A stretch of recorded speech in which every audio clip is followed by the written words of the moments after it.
Tapi pertanyaan terakhir Ustadz sebagai penutup, ini juga isu yang sedang ramai dibahas di media sosial Ustadz. Belum lama ada seorang dai Ustadz yang menyebabkan syubhat di tengah-tengah kita dengan memberikan tafsiran sendiri tentang surah pemusik Ustadz. Yang akhirnya menafsirkan bahwa musik ini tidak haram Ustadz. Nah ini bagaimana pendapat antum Ustadz? Saya bukan sebutin pendapat saya, ya. Tapi hampir mayoritas ulama termasuk Imam 4 mengharamkan. Ini bukan hal yang baru nih, bukan pendapat baru. Dan memaknakan syuara atau penyair itu adalah pemusik, ini keliru ini. Dalam bahasa Arab juga sudah jelas perbedaan mana penyair, mana penyanyi, kan gitu. Tidak selamanya juga penyair itu bisa penyanyi. Apalagi di masa dulu, penyair itu memang cuma susun penyair syair saja, gitu kan. Bahkan dibedakan juga dalam istilah bahasa Arab penyair sama penyanyi itu sendiri. Ya, sampai hari ini dalam kosakata bahasa Arab berbeda. Kalau dalam masalah hal ini tentunya saya bukan mendapat pendapat baru ya, tapi insya Allah coba saya bacakan beberapa yang saya tahu berhubungan dengan masalah pendapat-pendapat ulama dalam masalah ini ya. Coba saya searchingkan dulu. Ya.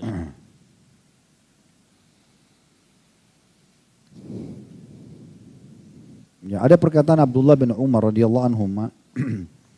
Beliau meninggal wafat tahun 73 Hijriah, sahabat masyhur. Beliau mengatakan, ya, pada saat melewati sekelompok orang, terjemahnya saja, melewati sekelompok orang yang sedang melakukan ihram, mau umrah, mau haji. Lalu kemudian di antara mereka ada seorang yang bernyanyi, sambil ihram, sambil dia bernyanyi.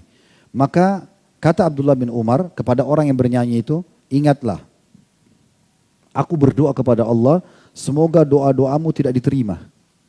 Abdullah bin Umar mendoakan si penyanyi itu supaya doanya tidak diterima. Ya. Begitu juga dengan Abdullah bin Abbas radhiyallahu anhu yang meninggal tahun 68 Hijriah. Beliau mengatakan seluruh alat-alat musik atau ma'azif hukumnya haram. Bahkan beliau mengatakan beduk, gendang dan sejenisnya juga serta seruling masuk dalam hukum haram. Ini perkataan sahabat, ya. Ini teman-teman bisa melihat tentunya tidak asing di dalam buku-buku yang sangat masyhur seperti misalnya kalau tadi pendapat Abdullah bin Umar itu dari kitab Zammul Malahi, ya. Zammul Malahi di nomor 17 di halaman 17 dan juga Talbis Iblis yang tulis oleh Ibnu Qayyim di halaman 240, ya. Kemudian juga kalau yang tadi Abdullah bin Abbas radhiyallahu anhuma yang mengatakan haram alat-alat musik atau ma'azif itu diriwayatkan oleh Al-Baihaqi dalam sunan beliau serta juga disahihkan oleh para ulama. Ya. Begitu juga dinukil pendapat-pendapat para ulama-ulama yang masyhur dari Imam 4 pun sama. Pendapat-pendapat mereka mungkin ini kalau saya ingin bahas cukup panjang tapi teman-teman bisa nanti melihat ya. Tapi kita coba mulai dulu dari kalau dari generasi setelah sahabat ada Umar bin Abdul Aziz yang beliau wafat tahun 101 Hijriah ya. Beliau jadi khalifah waktu itu tahun 99 selama 2 tahun sampai 101. Beliau mengatakan pada saat menulis surat kepada guru anaknya. Beliau mengatakan kepada guru anaknya, hendaklah yang pertama kali engkau tanamkan keyakinan pada anak-anakku dari akhlakmu adalah membenci alat-alat musik. Jadi Umar bin Aziz berkata kepada guru anak-anaknya, yang paling pertama kau sampaikan kepada anakku, kau harus tunjukkan kalau kau benci musik itu. Ya. Yang pertama, sesuatu yang dimulai dari syaitan dan akibatnya ialah mendapatkan kemurkaan dari Allah yang Maha Pengasih. Karena sungguhnya telah sampai kepadaku dari para ulama yang terpercaya bahwa menghadir alat-alat musik dan mendengarkan nyanyian serta menyukainya akan menumbuhkan kemunafikan dalam hati. Ini perkataan Umar bin Abdul Aziz tahun 101 Hijriah meninggalnya. Kita sekarang 1445 Hijriah. Ini masih generasi awal ya. Beliau mengatakan karena nyanyian serta menyukainya akan menumbuhkan kemunafikan dalam hati. Sebagaimana air menumbuhkan rumputan. Demi Allah sungguhnya menjaga hal itu dengan tidak mendatangi tempat-tempat tersebut lebih mudah bagi orang-orang yang berakal daripada bercokolnya kemunafikan dalam hati. Kalau kita kembali juga mereview keadaan Nabi SAW, tiba-tiba saya teringat salah satu yang pernah saya temukan dalam buku-buku sirah yang unik ini sebelum Nabi SAW dinobatkan jadi Nabi ya. Waktu beliau masih mengembala domba, salah satu yang ditulis oleh ulama sirah itu, Nabi SAW diselamatkan dari segala macam pelanggaran agama, diantaranya mendengarkan musik dan menonton para penyanyi. Itu disebutkan dalam buku-buku sirah. Satu waktu disebutkan dalam buku-buku sirah itu, beliau pernah mendengarkan dari teman-temannya pengembala-pengembala. Nabi itu mengembala domba dari umur 8 tahun sampai umur 21 tahun. Jadi 13 tahun beliau mengembala domba.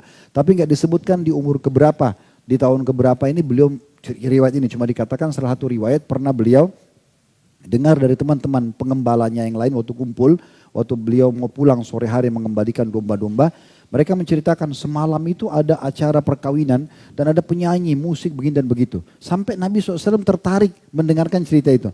Lalu beliau bilang, besok kalau ada acara lagi, saya akan coba melihat, tolong kamu jaga gembalaan saya. Maka dikatakan dalam buku itu, dalam buku-buku sejarah, kalau pada saat esok harinya, waktu saat beliau niat untuk pergi, beliau ngantuk dan tertidur. Dan itu terjadi sampai beberapa hari. Akhirnya beliau tidak jadi menonton dan menyaksikan hal tersebut. Ya, itu poin-poin yang sangat jelas gitu ya. Begitu juga banyak sekali ya dinukil perkataan-perkataan dari para ulama salaf, diantaranya Ibnu Taimiyah rahimahullah, beliau wafat tahun 728 Hijriah.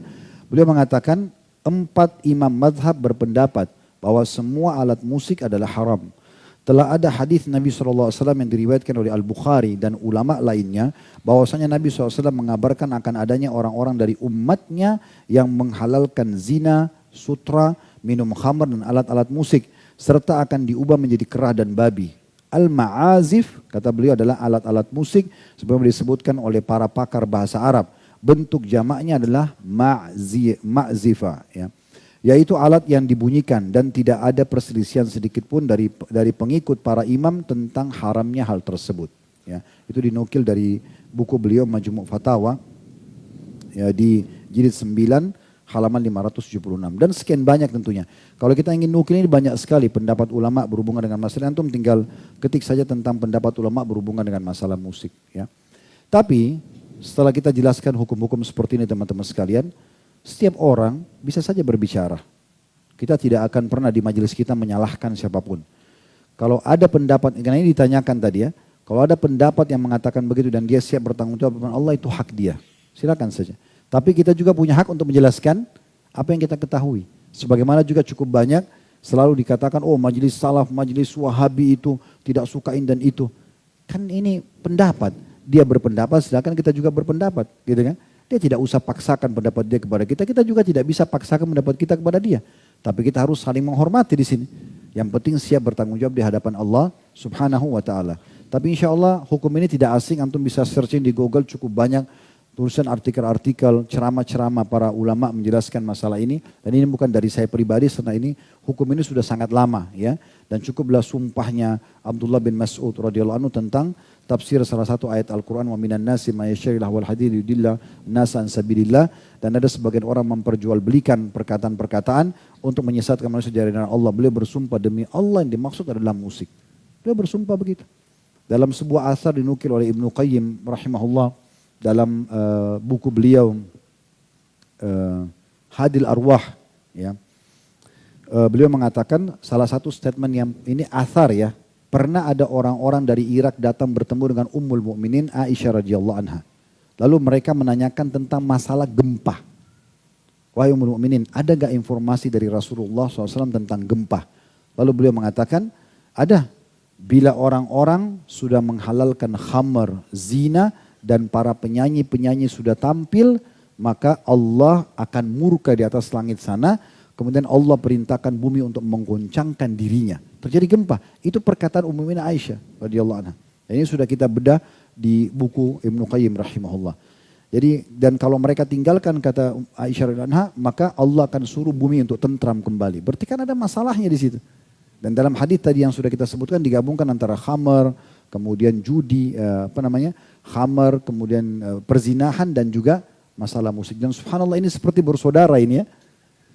Di majelis ilmu itu insya Allah kalau yang benar tidak akan ada musik untuk mendengarkan. Tapi kalau di tempat musik itu sangat dekat itu dengan perzinahan, dengan khamr, kayak diskotik, kayak karaoke itu kayak bersaudara. Ya. Kalau di sini itu Al-Quran, hadis, ilmu itu beda. Itu memang satu kayak fitrahnya itu sudah sejalan. Oleh karena itu saran kami lebih baik tentunya tinggalkan. Dan hati-hati bagi setiap da'i, kalau mau berbicara dia kontrol, dia pelajari dulu. Ya kemudian setelah memastikan hukum baru dijelaskan. Apalagi kalau memang punya masa, orang didengar, ini berbahaya sekali. Karena akan menjadi sebuah bola liar yang akan kemana-mana. Bisa mendapat pahala kalau itu benar, kalau dia salah ini bisa berbahaya buat dia. Allahu a'lam. Baik, begitu saja teman-teman sekalian, semoga bermanfaat. Subhanakallahumma bihamdika, asyhadu an la ilaha illa anta astaghfiruka wa atubu ilaik. Wassalamualaikum